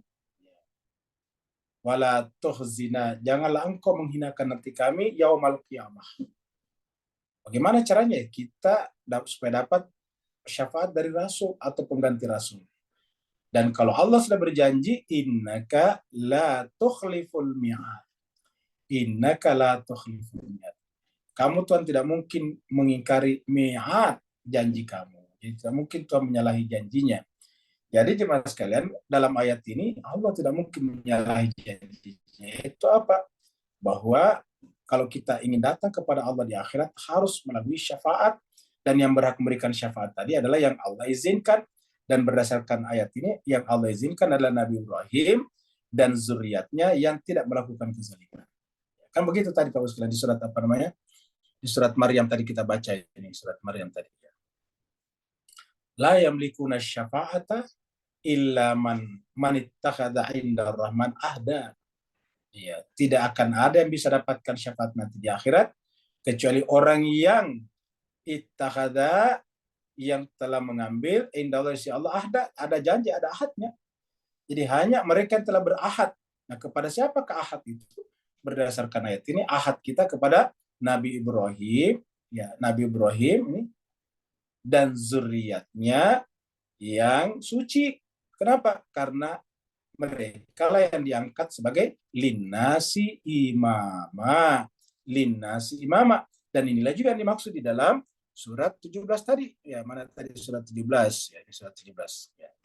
Yaumana da'u kulla unasin bi imami. Pada saat itu kami panggil semua unas, generasi manusia, bi imami, berdasarkan imamnya masing-masing. Jadi berdasarkan imamnya. Ya, bi imamihim, berdasarkan imamnya masing-masing. Dan siapakah imam yang benar itu ya? Berdasarkan ayat ini, Nabi Ibrahim lah yang diangkat sebagai linnasi imama. Nabi Ibrahim kan sudah meninggal dunia. Zuriatnya yang tidak zalim.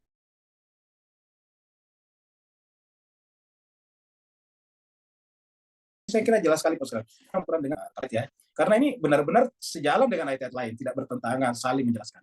Terima kasih banyak Pak telah mengingatkan kita. Yang lain lagi Pak sekalian. Assalamualaikum Ustaz. Waalaikumsalam warahmatullahi wabarakatuh. Silakan Ustaz Edi. Ada dua hal Ustaz ya. Yang pertama soal ini yang apa? Yang dipahami oleh sebagian besar, sebagian kecil ya, terutama di umat Islam di Indonesia itu soal maqami Ibrahim itu Ustaz. Ini secara zahir lebih banyak dipahami gitu Ustaz, bahwa yang dimaksud maqam Ibrahim itu ya makam Ibrahim yang ada di Mekah itu Ustaz ya. Sehingga orang berbondong-bondong di situ untuk misalnya sholat dan berdoa di situ gitu. Nah gimana kalau penjelasan Ustaz tadi ya kan, dengan berpatokan kepada hak tilawah gitu. Inilah bacaan yang paling benar, bahwa ini maksud makam itu adalah kedudukan gitu. Posisi makam spiritual gitu. Yang kita maksudnya makam spiritual Ibrahim itu adalah imam gitu. Yang dimaksud dalam ayat ini. Itu yang pertama. Yang saya ingin itu pemahaman masyarakat kita gitu, itu aja Ustaz.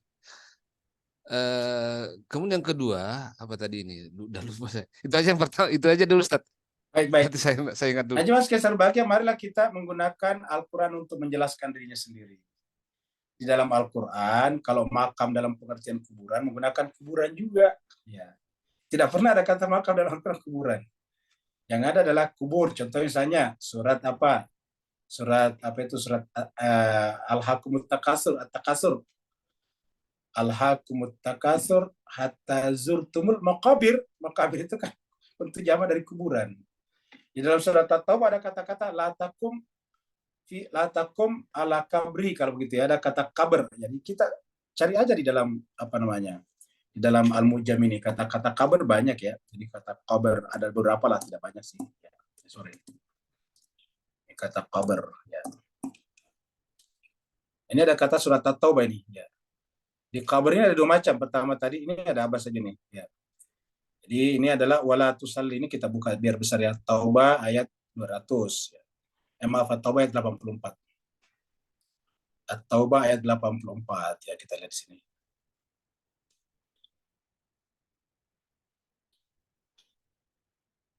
Atau 9 ayat 84.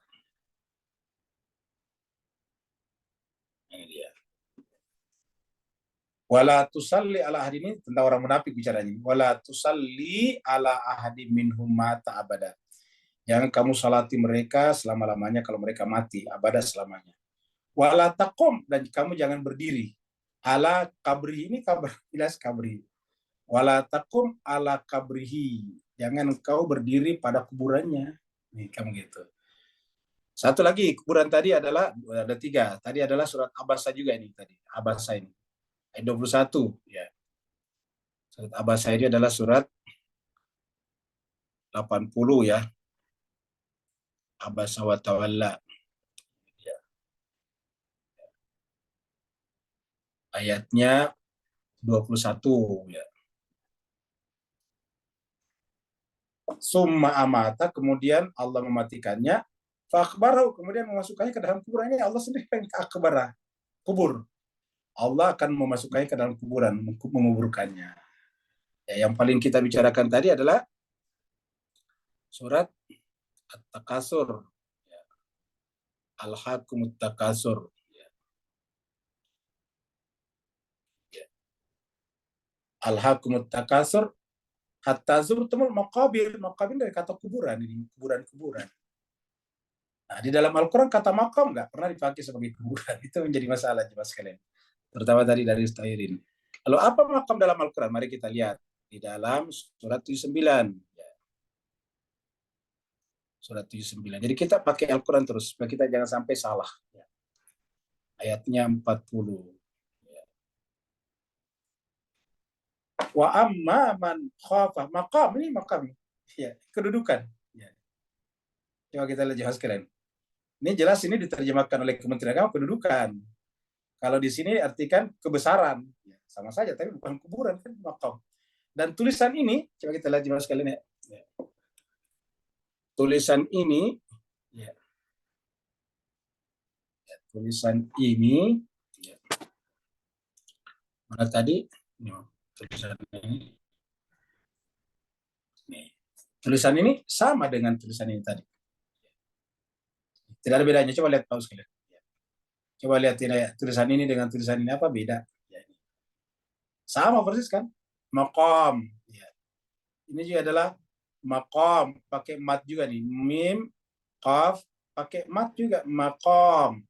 Maqamun. Tasdidnya juga gara-gara bersambung dengan min aja. Mim, kamu gitu. Ini aslinya maqam. Ya. Maqam Ibrahim. Jadi maqam artinya apa? Kedudukan Nabi Ibrahim.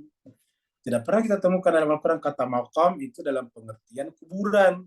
Ya, kita cari coba ada nggak kuburan maqam? Ya, ada 19. Maqam Ibrahim tadi. Kemudian apa lagi? Fi ayatum bainatum maqam Ibrahim, sama maqam Ibrahim. Kemudian ini fa'in kemudian fa'akharina yaqumani maqamahuma minal ladzina istahaqqa. Ini adalah maqam juga di sini adalah kedudukan juga. Ya, ini bisa kita temukan. Surat Al-Maidah 107 ya. Al-Maidah 107. Kita keluar dulu dari sini. Inilah enaknya sekarang ya, karena perlengkapan untuk kajian banyak sekali. Surat Al-Maidah ya. Ayat berapa tadi? Al-Maidah ayat 107 ya.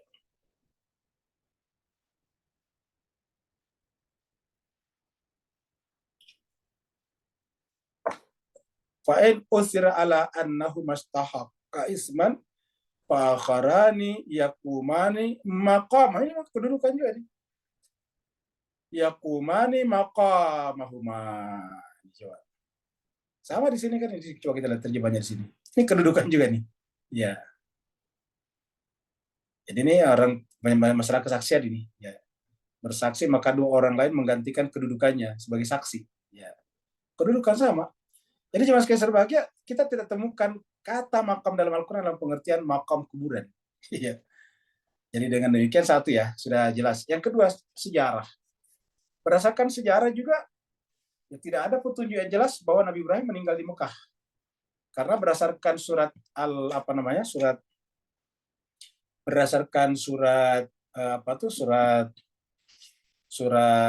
As-Saffat, setelah Nabi Ibrahim menyelesaikan semua prosesi penyembelihan tadi di Mekah, dia balik ke Palestina dan diperkirakan meninggal di sana atau dalam perjalanan ke sana, seperti itu.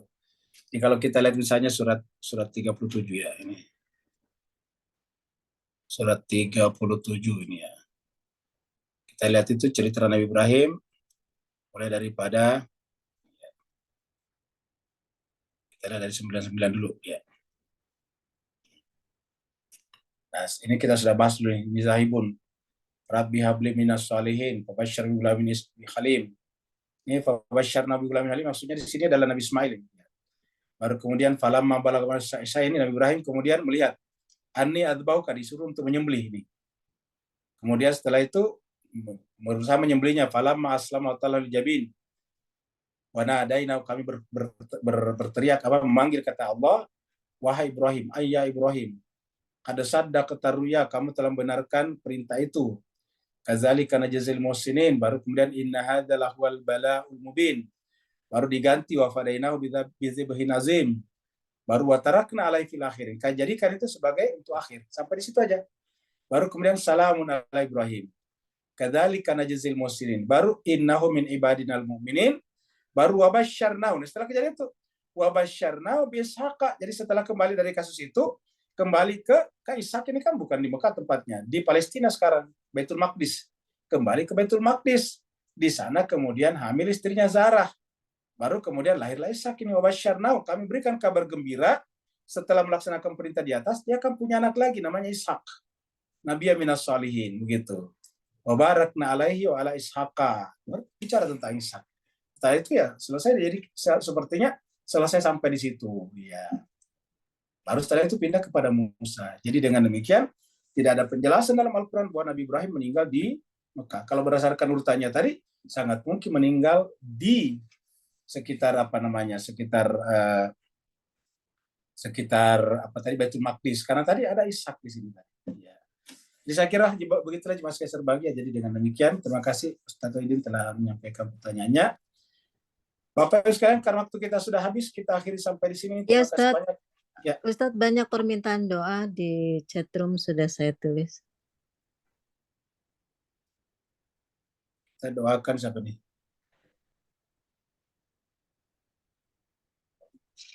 Mohon doakan, oh ya, dari Pak Burhan.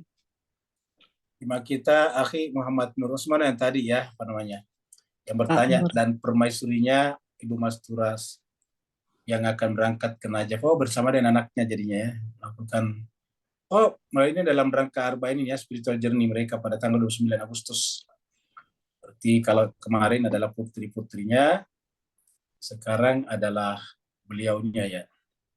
Kemudian jadi kita doakan semoga Pak Nur, Bu Mastura, perjalanannya lancar, kembali lagi kepada kita dalam keadaan sehat walafiat, membawa semangat pengorbanan. Kemudian jemaah kita Ibu Erna juga akan berangkat tanggal 9 sama nih, jangan-jangan satu rombongan nih. Ya. Beda. Kemudian siapa lagi nih? Dari Ibu Fida. Atas meninggalnya almarhum ibunda kami Sofia binti Nur Saad. Kami sudah berdoa semoga kita doakan semoga diterima di sisi Allah SWT. Kemudian siapa lagi nih? Oh, ini tadi Mas Turat ya? Ya. Iya. Jadi semuanya untuk Arba'in baik.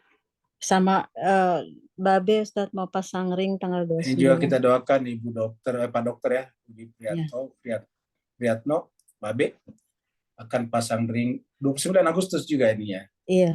Kita doakan semoga yang akan pasang ring berjalan lancar, yang meninggal diterima di sisi Allah, kemudian yang akan berangkat Arba'in perjalanannya lancar dan kembali membawa semangat Al-Husain. Jadi jangan sampai kita niat ke sana hanya untuk traveling saja.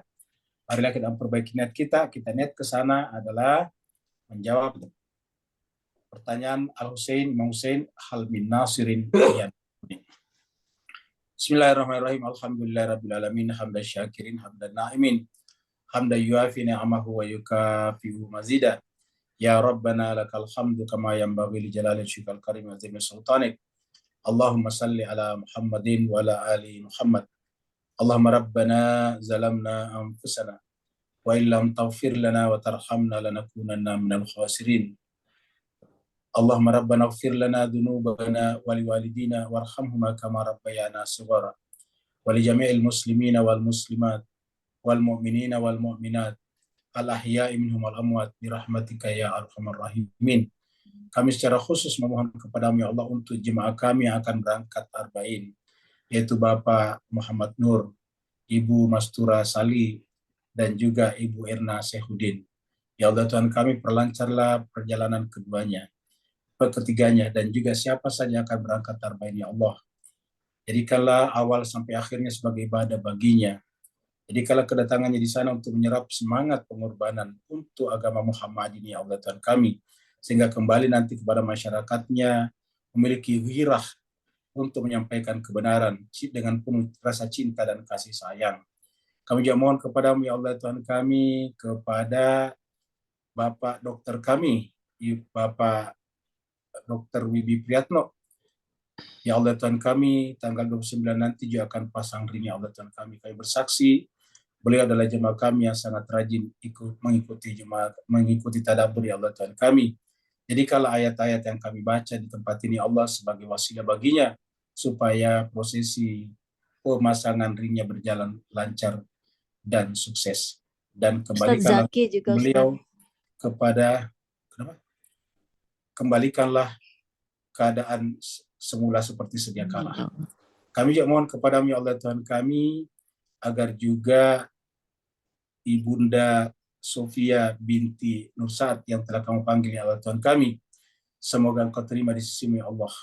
Allahumma ghfir laha warhamha wa'afiha wa'fu anha wa akrim nuzulaha wa wasi' madkhalaha warfa darajataha wa adkhilhal jannata mal abrar ya aziz ya ghafur ya arhamar rahimin.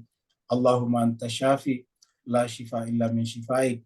Ya Allah Tuhan kami, kamulah Tuhan yang Maha Penyembuh, tidak ada kesembuhan kecuali kesembuhan dari sisimu. Ya Allah Tuhan kami, berikanlah kesembuhan dengan kesembuhan yang sempurna kepada Bapak Dr. Indun Wibi Priyatno dengan pemasangan ringnya Allah Tuhan kami, agar kembali sehat bugar seperti sedia kala, dan juga dengan kesucian nama-Namamu ya Allah, dengan kesucian kitab suci-Mu ya Allah, kami mohon kepadamu ya Allah, perlancarlah perjalanan jemaah kami, Bapak Nur, Ibu Mastura, dan Ibu Erna Sehudin untuk mendatangi tempat suci-Mu ya Allah Tuhan kami. Dan siapa saja yang punya niat-niat untuk melakukan kebaikan ya Allah, maka wujudkanlah niat-niat mereka ya Allah Tuhan kami.